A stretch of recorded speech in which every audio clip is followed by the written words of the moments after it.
everybody, my name is Indra and this is my dog Rohan, and we are going to talk to you guys about foam clay.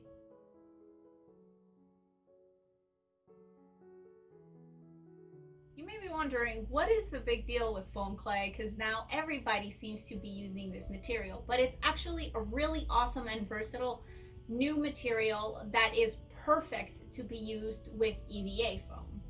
The biggest difference between using foam clay and something like paper clay or model magic or anything like that is that foam clay actually bonds to EVA foam, and you can sand it, you can paint it as is, and it acts just like EVA foam, whereas other materials tend to crack. They are completely like spongy, and sometimes they don't adhere to EVA foam unless you use some sort of adhesive with it. So I would like to show you some basics on how to use the foam clay and maybe some little tips and tricks on how it can work with EVA foam to give you a better idea of what this material is and why you should include it in your cosplay arsenal. So here are some examples of things that you can do with foam clay. It's actually a really great material if you want to do something a little bit more organic, or that you need to sort of build up from a flat piece. So I made this mask, and this is actually 2 pieces of EVA foam, and it has a seam in the middle.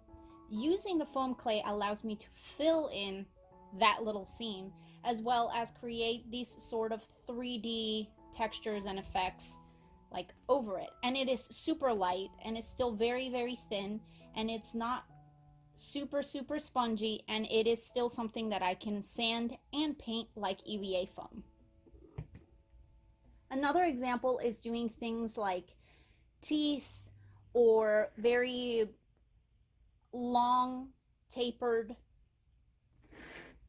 objects, kind of like this. And again, this is super light, something that can be sanded and painted and put effects over. So the foam clay seems very flimsy, very light, and a little bit stringy, but this is actually really great because it makes it super malleable.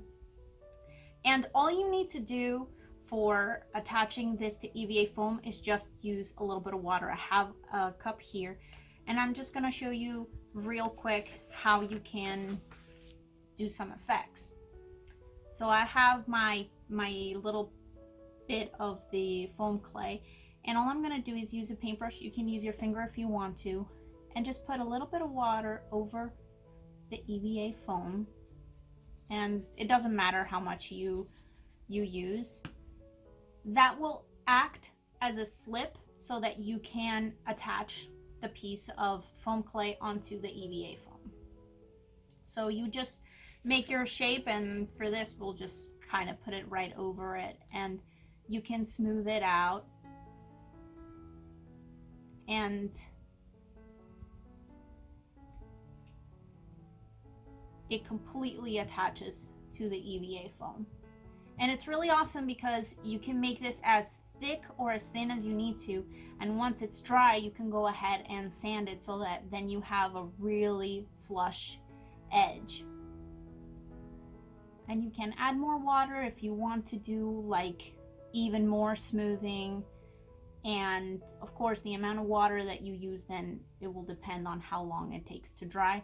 I typically wait about 24 hours just to be safe, but you can basically keep an eye on your project and touch it and see how it feels. But that's pretty much what you do. So the reason why I prefer to use for sculpted things the foam clay versus, let's say, dowel. So here's the difference. When you use the foam clay, you're able to create really raw, organic, very sculpted like things. You can get as thick or as thin as you want. And in a lot of cases, there are some designs that you might want to do something that is a little bit more raw rather than more straight edge like you have with, say, round or triangle dowels. See, like, you can see the difference. Like, this one is very clean, very like perfect.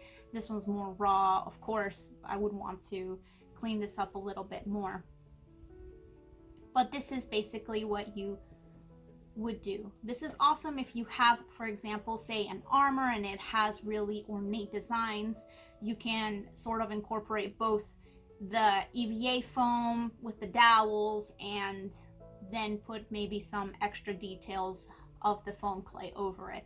The other wonderful thing about foam clay is that you can also use, if you have any sort of like resin kits, you can create molds, or even with soap molds, anything like silicone will also work. You can use that as a push mold, and then you have these really beautiful ornate designs that you can then just stick to your EVA foam, and it makes it super easy.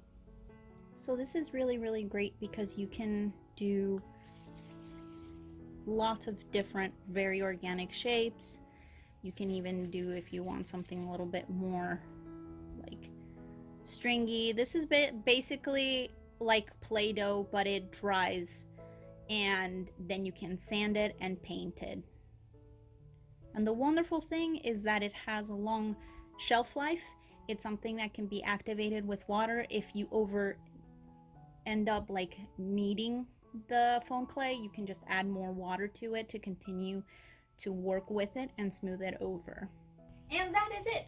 I hope that you found this useful, and I hope that you find this awesome new material exciting, and I hope that you try it out. Let us know what you think, and we will see you soon. Say goodbye, Rohan. Bye. Thanks for watching.